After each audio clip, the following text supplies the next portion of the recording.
বেশি কিছু না, আজকের থেকে আজীবন এই কার্ডটা হলো আপনাদের আইডেন্টি। বাংলাদেশ ক্রিকেটে নতুন এক উদ্যোগ ক্যাপ্টেন্স কার্ড। সম্মান, বিতর্ক আর আবেগ সব মিলিয়ে বিষয়টি এখন আলোচনার কেন্দ্রবিন্দু।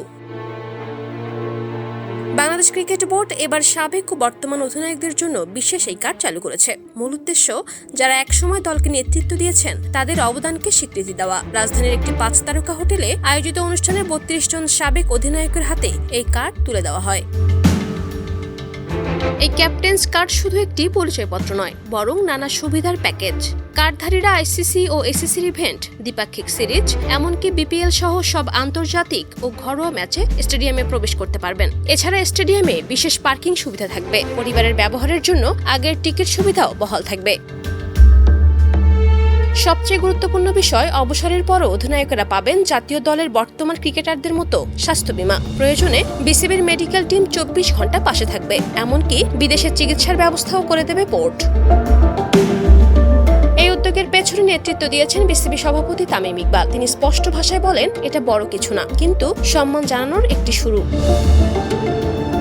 তবে সব প্রশংসার মাঝে উঠেছে ভিন্ন সুর। সাবেক ক্রিকেটার তাপস বৈশ্য এই উদ্যোগকে বৈষম্যমূলক বলে আখ্যা দিয়েছেন। তার মতে, এতে অধিনায়ক ও সাধারণ ক্রিকেটারদের মধ্যে অপ্রয়োজনীয় বিভাজন তৈরি হচ্ছে।